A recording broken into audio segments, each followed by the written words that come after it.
cold. Oh, Yeah. everybody says it. They freeze. Good evening. Whoops, here we go. My name is Kathleen Berg, and I will be your moderator at this League of Women Voters of New Ulm County Auditor Treasurer Forum, and also later the Brown County Sheriff Forum. The Auditor Treasurer Forum will be held first and will end approximately 8 o'clock. The Sheriff Forum will begin about 8:15. Welcome to the candidates, audience, NewCat, KNUJ, and the local media to this candidates meeting. The League of Women Voters is a local, state, and national nonpartisan volunteer group. We encourage informed and active participation of citizens in government and influence public policy through education and advocacy. Our event tonight is designed to create the opportunity to educate the voters about the relevant views of the candidates. League of Women Voter membership is open to all citizens, and we would welcome the opportunity to visit with anyone interested in joining us. Members are present here tonight and available to visit with you about membership. The League has called this meeting for the purpose of assisting the public in making their choice among candidates for the office of Auditor Treasurer as well as the Sheriff candidates. Candidates for the Auditor Treasurer are Jean Prochnick and Paul Wesselman. Sheriff candidates will be Jeff Hohensee and Jason Seidel. Questions for the candidates will be gathered from several sources, including the television and radio audience, as well as the live audience here. The television and radio audience is asked to call with their questions. Paper and pencils will be available for the live audience and will be picked up by ushers. The League reserves the right to screen questions that are illegible, inappropriately hostile, unrelated to the elective position, unclear, inappropriately hostile, antagonistic, belligerent, or friendly, supportive, or gratuitous, or that are submitted for the purpose of making a statement rather than gaining information. Questions on one issue or similar issues will be considered and rephrased. Our intention in screening questions is to, in good faith, select questions that represent the interests of those persons that submit these questions.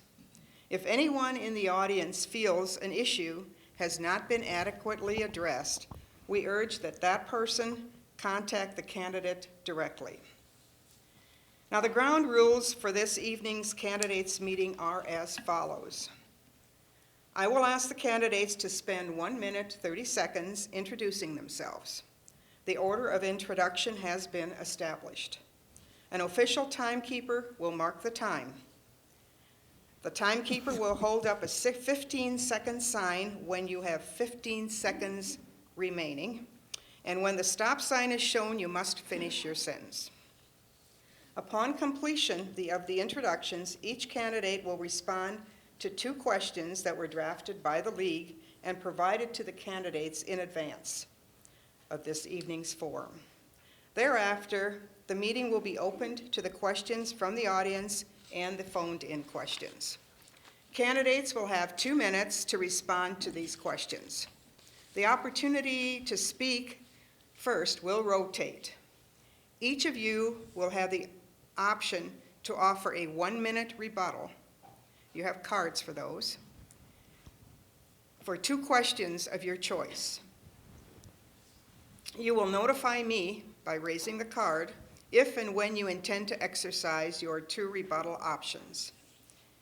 If a question is addressed to an individual candidate, that candidate will be given the opportunity to respond first.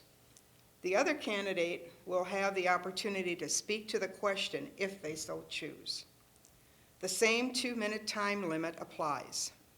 The ushers will distribute paper, again I mentioned that earlier, to the audience present, and the television and radio audience may phone their questions at 276-6140.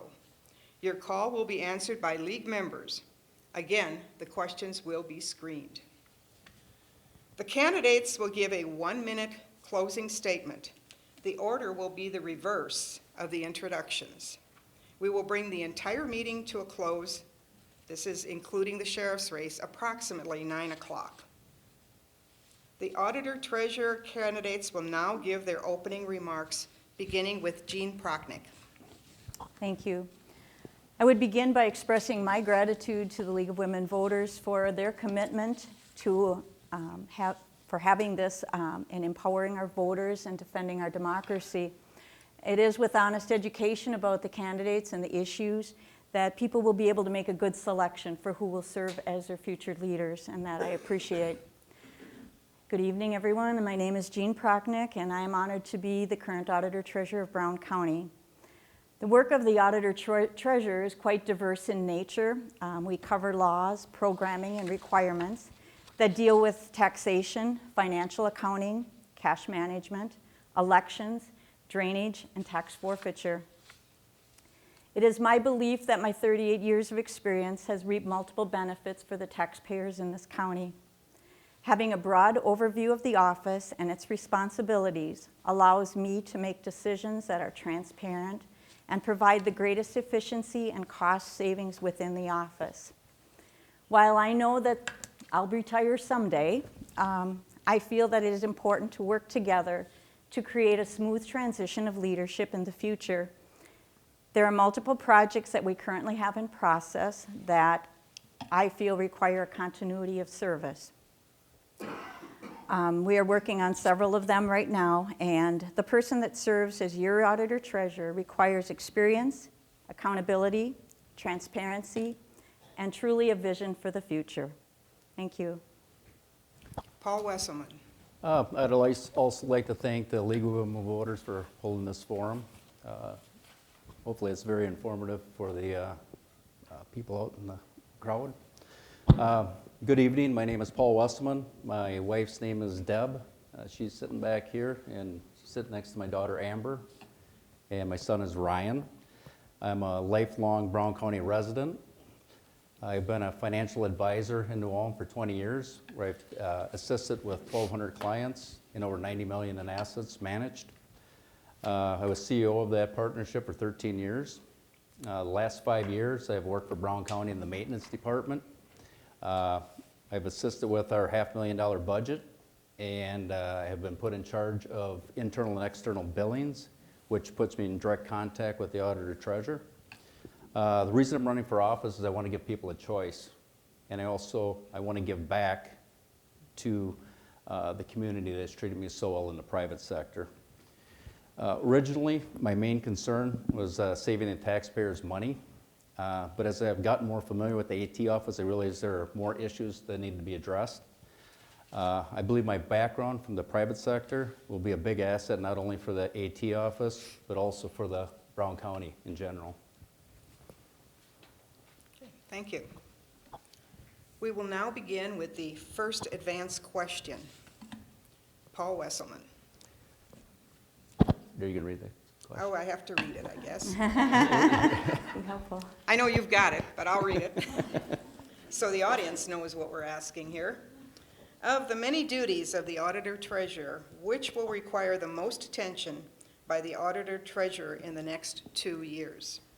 I tried to make a list from what I feel is urgency. I had to do it from interviews from the AT office and from other offices because obviously I don't work inside the AT office, so that's my way of collecting and analyzing data. Number one, drainage redeterminations, what deals with buffer zones, county ditches, and drainage systems, and how we assess landowners who benefit from it. That's an ongoing thing that I know that's going to have to keep going no matter if Jeannie's in there or myself. I also have some concerns with the election and its process. There seems to be a lot of confusion out there. I've talked to local municipalities and election judges, etc.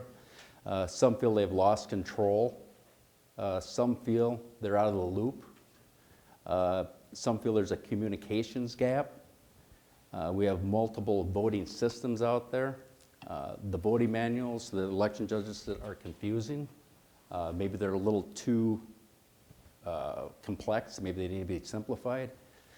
But this definitely needs to get cleaned up within the next 2 years before the next election.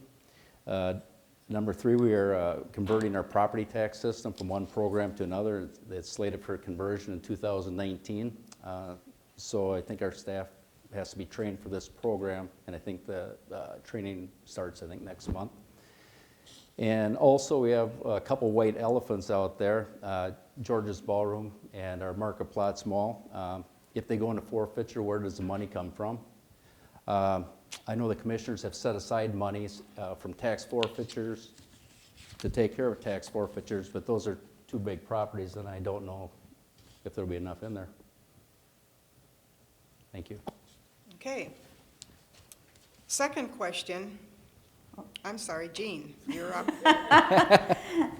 I guess I thought I'd have something to say to that.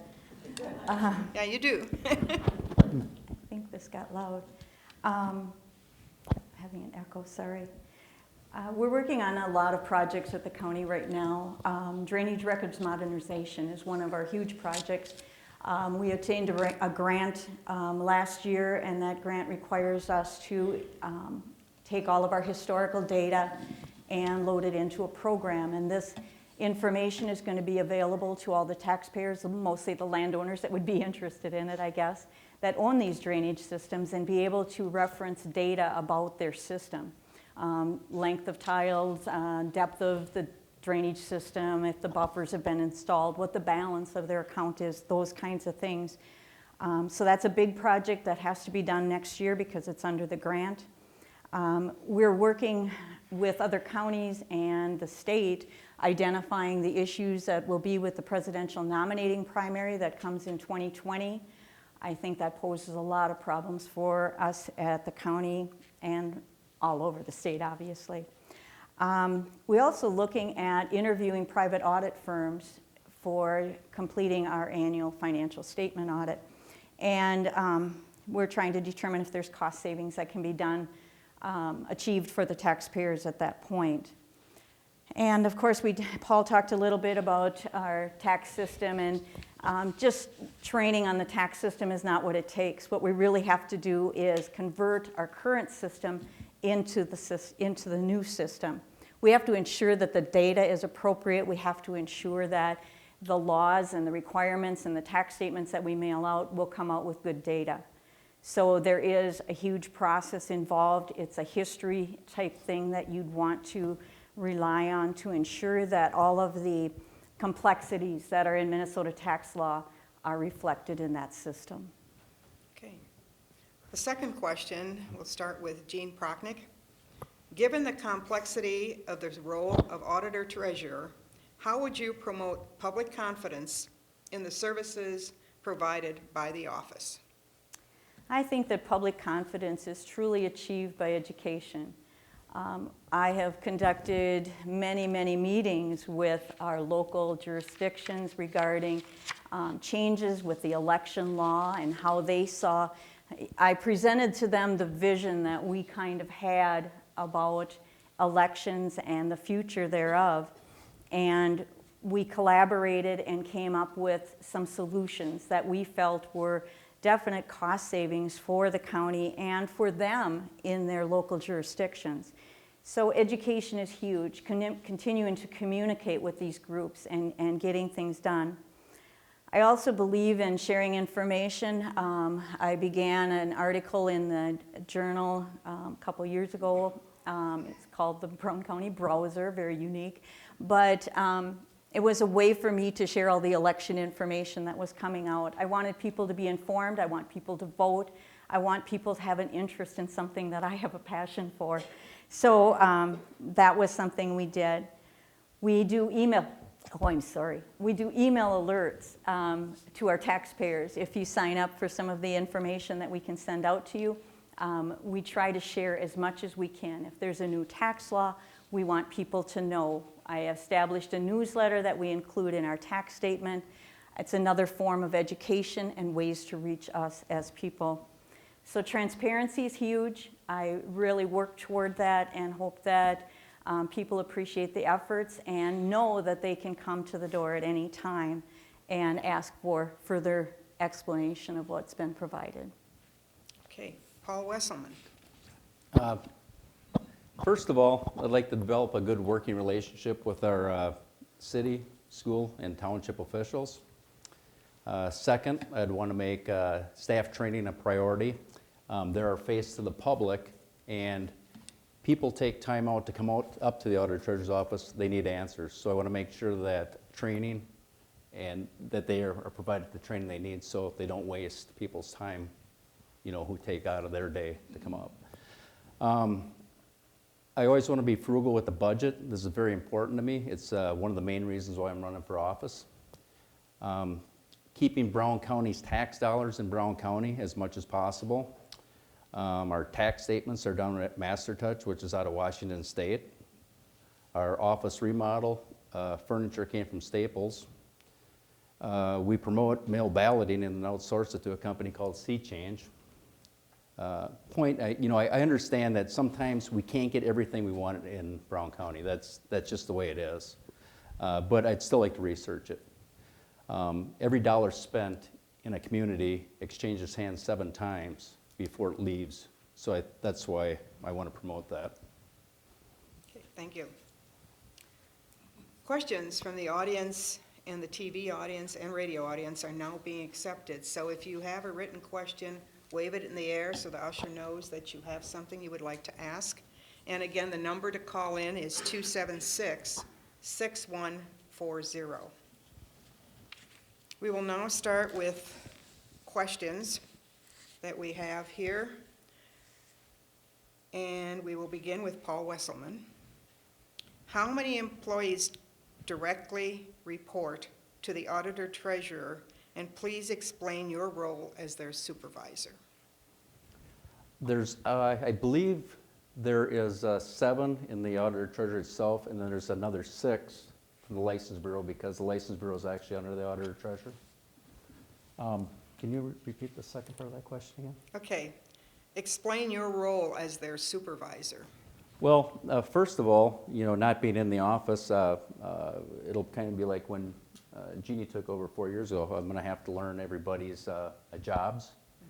Mm-hmm. And that's going to be actually my first duty.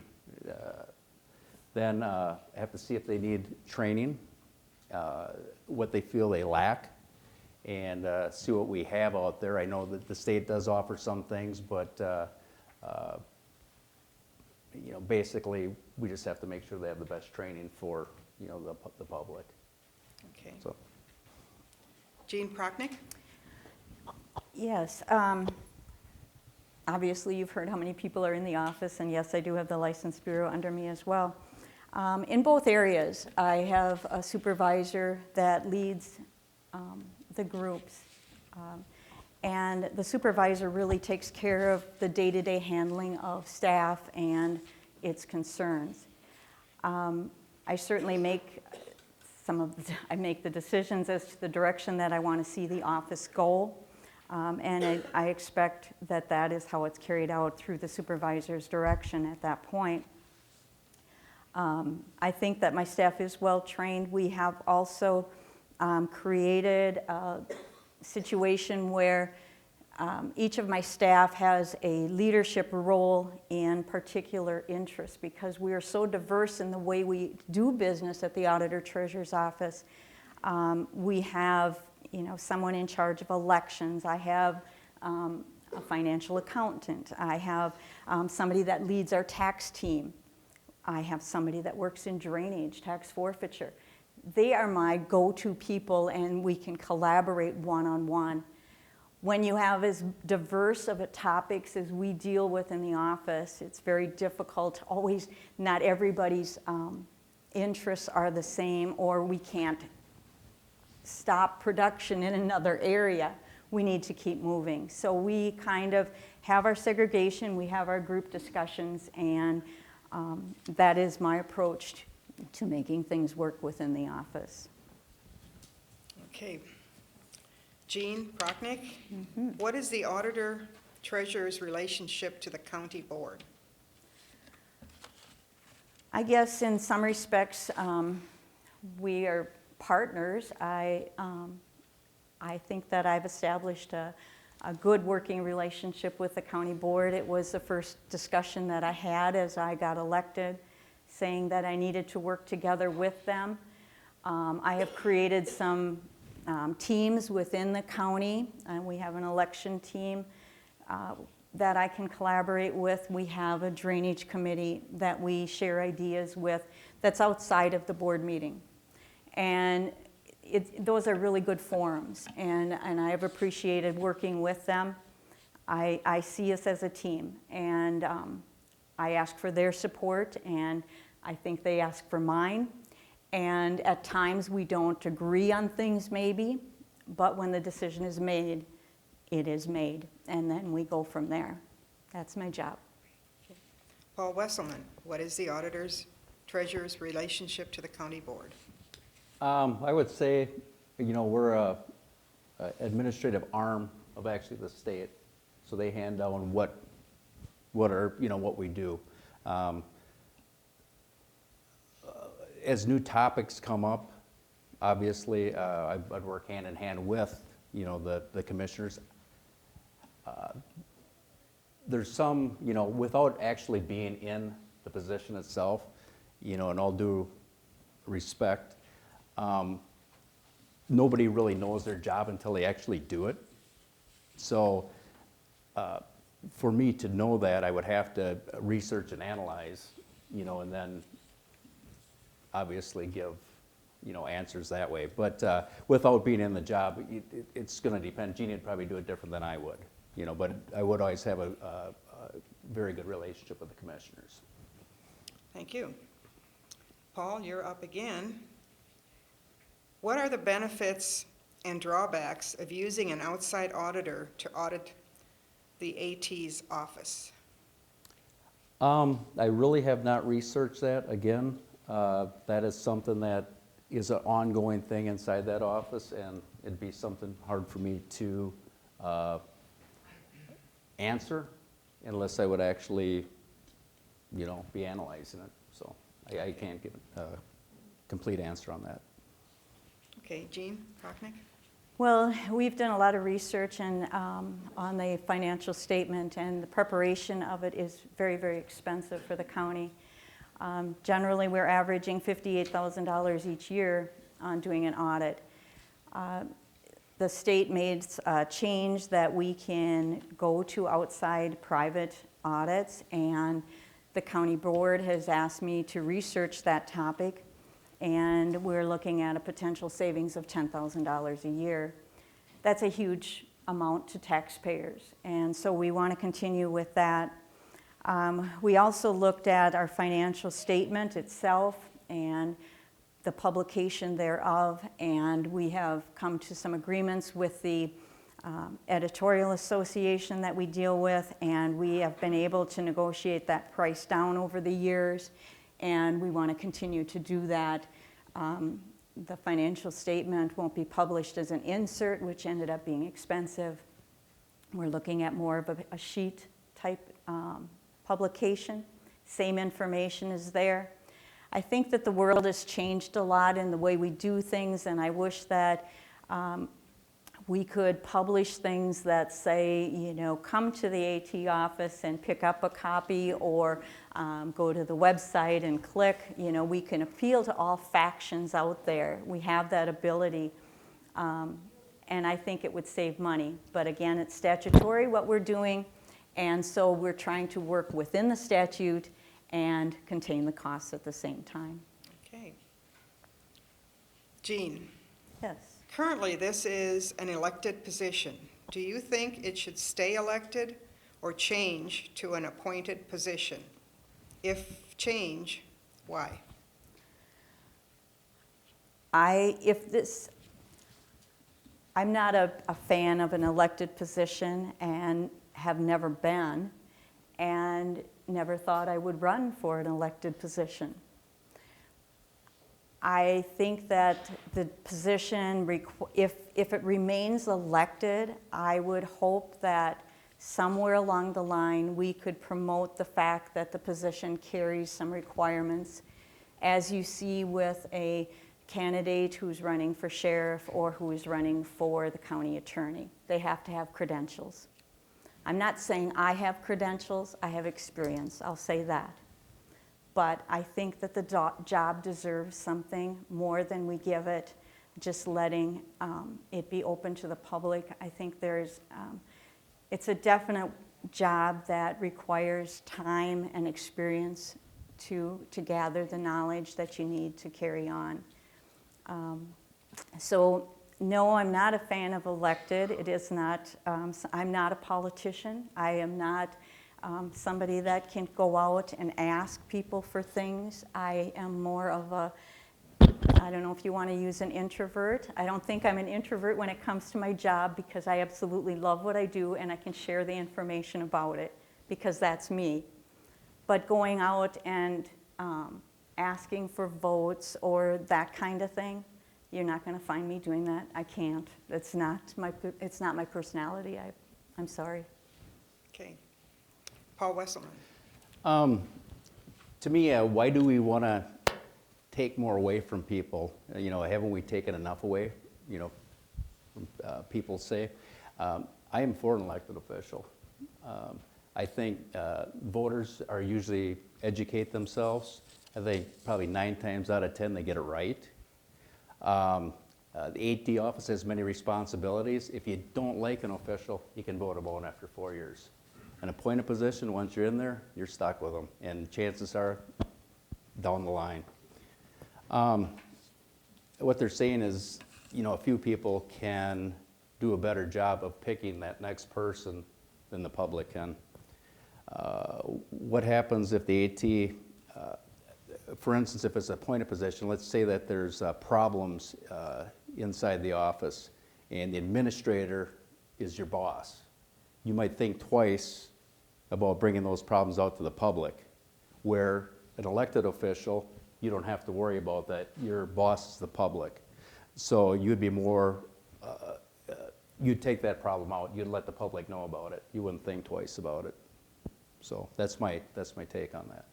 Okay, we have a rebuttal here by Jean. I believe that's a minute. So. Yeah, I just wanted to add one thing to that. One of the things I was thinking about is an elected process. I think of many of our young people who are from this community and maybe could serve as an auditor treasurer, well-educated people we bring back home that could serve.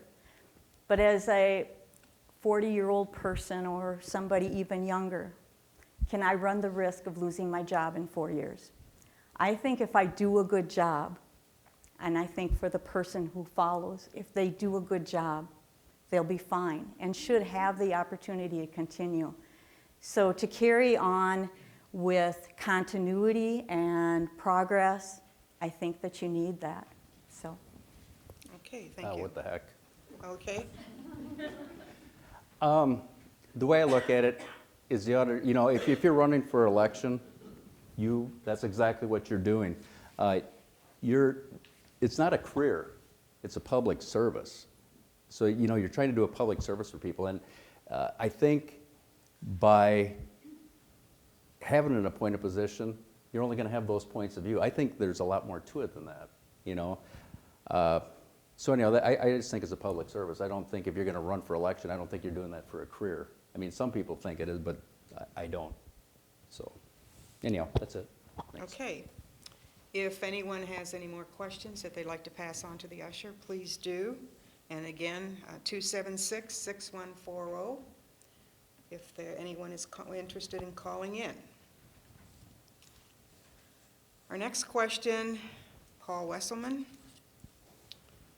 What are the issues that face our ag community with regard to their drainage systems? What is the role of the auditor treasurer with regard to facilitating landowners with their drainage issues? Again, I'm going to answer this the best I can. I'm not in the office right now. I'm not taking their questions and problems, so it's hard to answer things.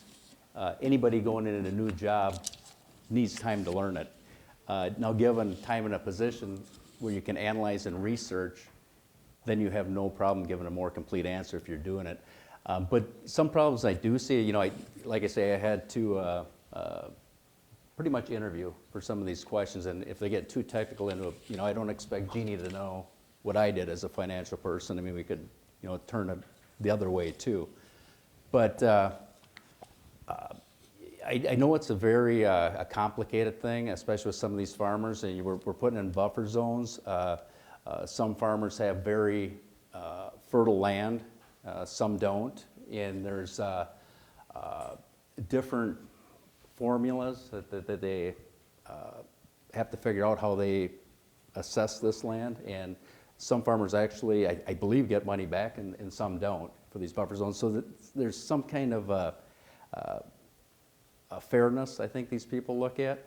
Some people feel they're losing land. It actually stays in their name, but the county has access to the 16.5 feet on each side. So they have problems, I guess, taking payments for it, because they feel if they take payments for it, then they're giving up their land. But I've learned a little bit. I've talked to actually probably like 5 people on it, but it's very in depth. So like I say, until I actually would get into the job and can do some research, I can't get into it that far. Jean Prochnick. I think that our landowners are face a lot of challenges with the drainage systems that they have.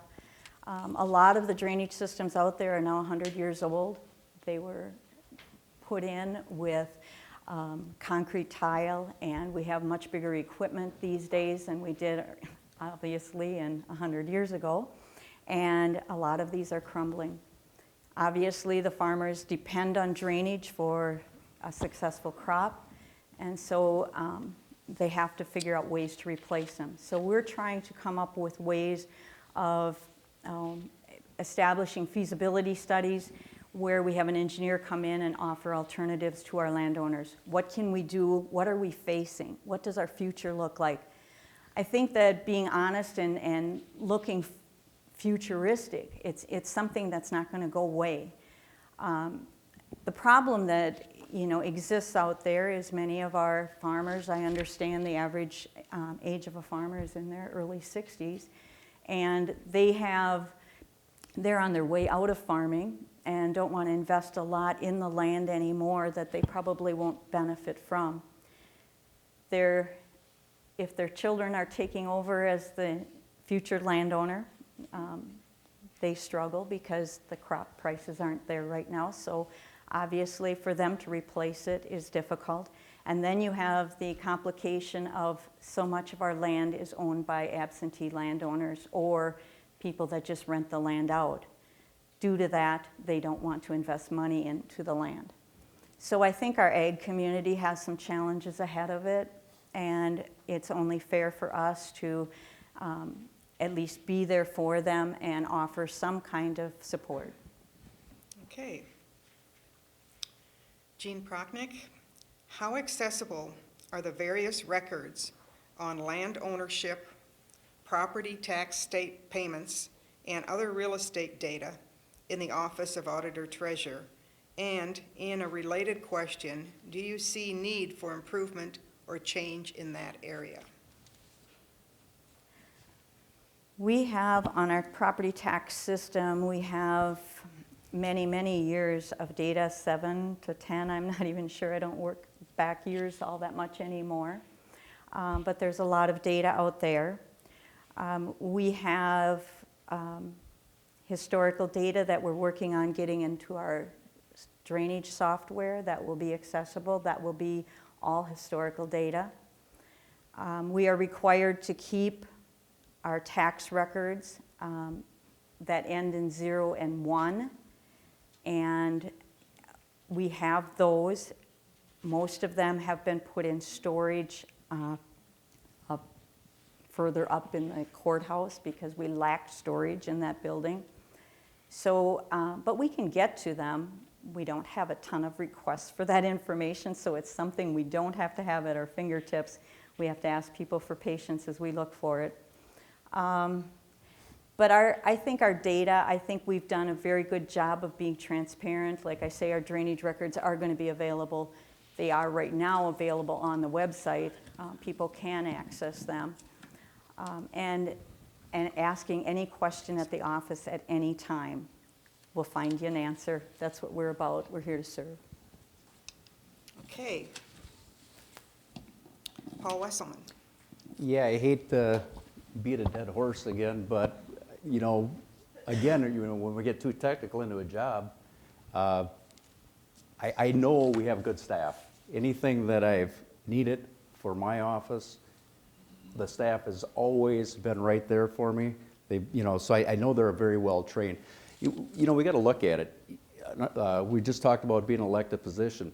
Every 4 years, you could get a new auditor treasurer. You can have a new boss. So the importance is going to be with your staff. You know, we got 69 years in the license bureau. We got 60 years in the auditor treasurer without Jeannie.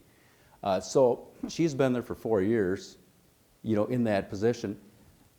I don't see where me learning that type of thing would be that difficult, but there again, I have to get the experience, you know, I have to actually be in the job to answer these questions more in depth. Thank you. Okay. Paul, mail ballots and early voting are relatively new. What are your feelings about these processes? Actually, I have talked to some people out there, and some people like them, some people don't. I know some townships feel like they've gotten different things forced on them, and they aren't happy with it. They like their townships. They have generations of farmers. It's their way to talk politics, to talk different topics. You know, it's their way to get together, and they feel like something has kind of been taken away from them that way. It's something they've always done. Like I say, the families in some of these townships have lived there on the same farm for many, many years.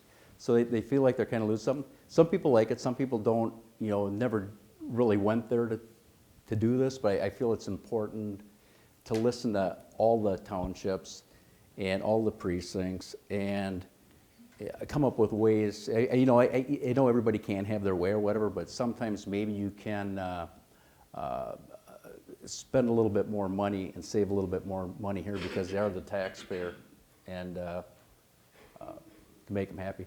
And I know there's some concerns with it too, with fraud. You know, 4 ballots could go out to one place. If you have like a dominant spouse, that's all you need is one signature from a registered voter. That person could do 4 ballots, send them in how he or she would want them.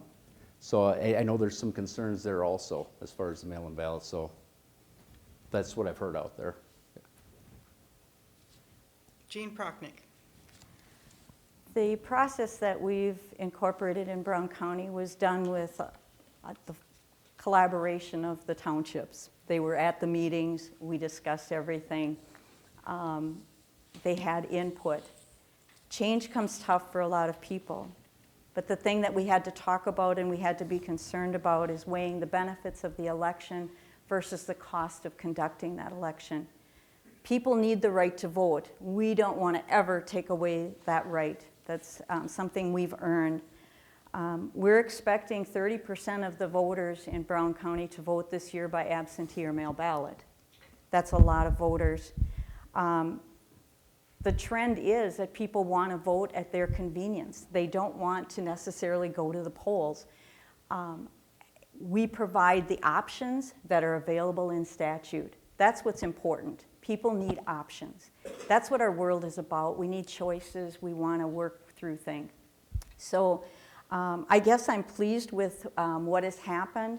I think that many of the townships who have gone to mail ballot have been more than appreciative because of the cost savings not only to us but to them. To equip a vote polling site costs over $15,000. That's a lot of money. That equipment wears out or becomes obsolete within 10 years. To continue to spend that kind of taxpayer dollars on a regular basis, to me, is crazy. So we looked for alternatives. We threw around a lot of thought processes. We consolidated the precincts in the city of New Ulm to be 4. So that's a $60,000 savings right there. When you don't have as many people coming to the polls, they're not hurting for traffic flow. Okay, well that, Jean, sort of goes into the next question that I have here. Yeah. And I don't know if, I do need to give Paul the ability to respond to it. So I'll let you respond first, but you've already touched on this. Do you agree with consolidating New Ulm voting precincts? I do. I think that, as I said, a lot of voters have chosen to go to the polls, to come to our office to vote early. It's convenient, it's available, it works.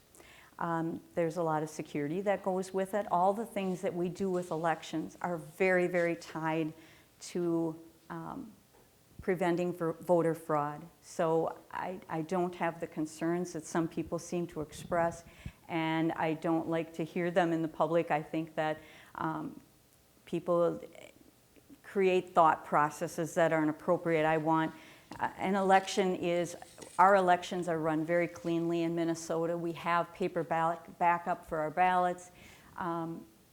It's working. The consolidated precincts here in town, the choice of the locations was done by the cities. Each of the cities choose their own. So I didn't have any say over that, where they would be. I just encouraged having less, because the machines that we provide to the polling place will handle at least 2,000 voters, and there's no precinct that has more than 2,000 voters. We have over 2,000 registered voters, but many of them are voting early and they don't go to the polls. So we are more than covered out there. Thank you. Paul Wesselman? Actually, I'll have to agree with Jeannie. I think in town, if the savings is what she said or whatever, I mean, it's a no-brainer. We were in a pretty small town or whatever. If joining precincts was $60,000, that's a big amount. And I guess I would have to agree with that. Okay. This next question, Paul, is sort of tied to something that was alluded to in the previous question, or 2 questions ago. Do you have concerns about election security, voter fraud, voter suppression in Brown County? If so, what do you propose to increase, do you propose to increase security, combat fraud, remedy voter suppression? I do have problems with that, and I've heard it from more than one person, and not, from New Ulm, but our rural areas. I can definitely see how voter fraud can happen. I guess the problem lies in the mail-out ballot. If only another resident who's a voter has to sign that, that's one thing. Now, if it had to be notarized, that'd be something, but it would be an inconvenience for that voter. So I do see that being a problem. I just do. Okay, Jean Prochnick? I think that the statutes were created and were researched well enough. I think that we have enough processes in place to guarantee that votes are submitted accurately. Yes, they do have to be notarized, or not notarized, they have to be signed by a witness, just to say that that person put it in the secrecy envelope. I know that we certainly follow the directives that are there, and if there are challenges to anything,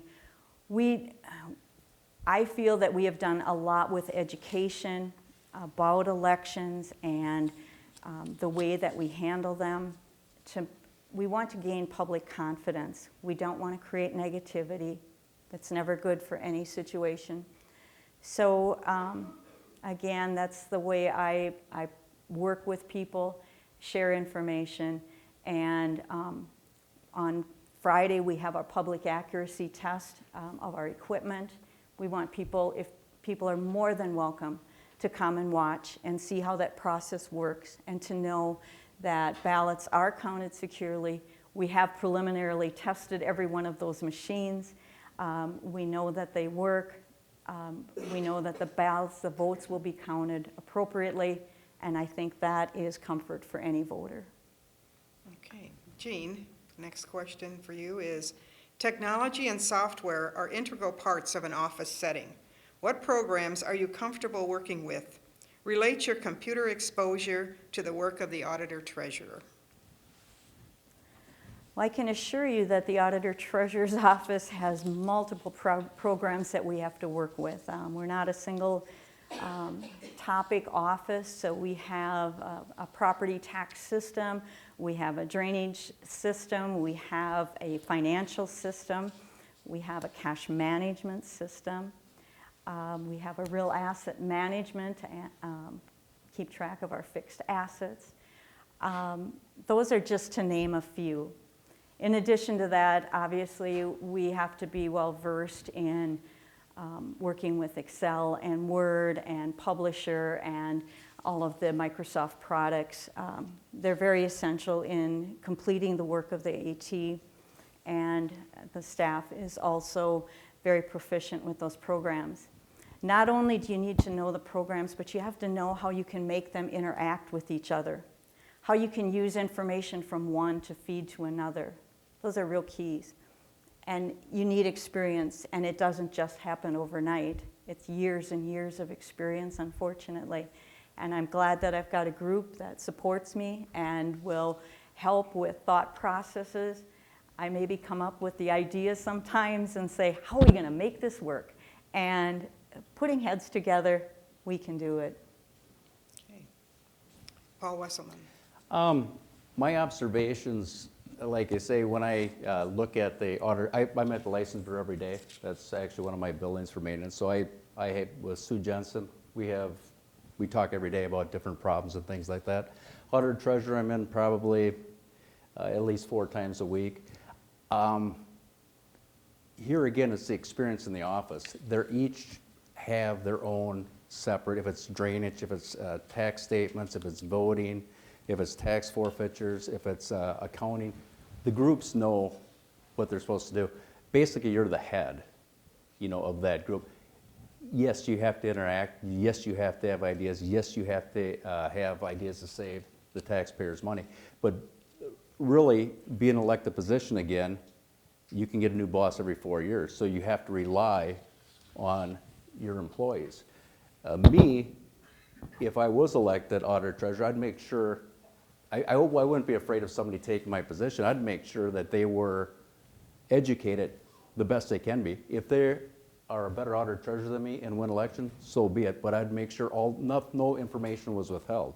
What I get once in a while is some of the people know why they do things, but they don't know the next step. I know I'm supposed to put the number there, but why?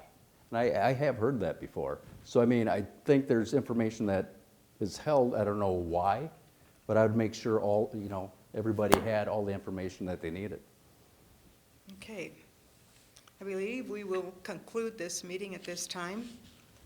The candidates will now have an opportunity to give a 1-minute closing statement. We will proceed in reverse order from the order of the opening remarks. We will start with Paul Wesselman.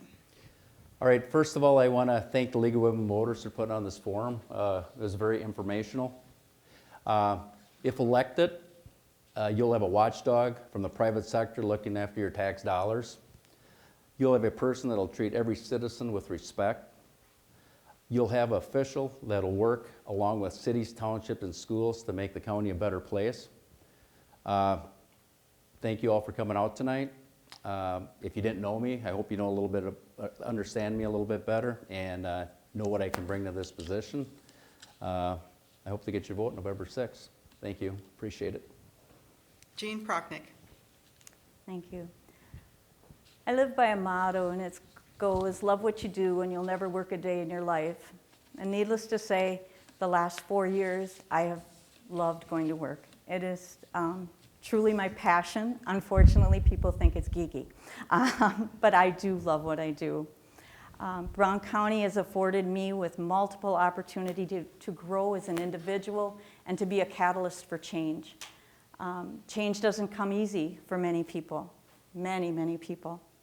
You have to work through it. You have to try things. You have to see. I believe that we can fall on our face, but you know what? We have to be able to pick ourselves back up and make it work. That's my job. We need to establish a platform to prepare for a transition to new leadership eventually. And for that, I want to work in collaboration with the county board to come up with a good plan that will continue to benefit the taxpayers in this county.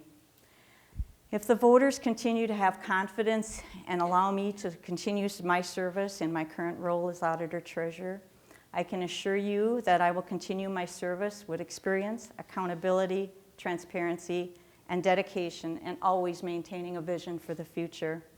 I humbly ask for your vote on November 6th. Thank you.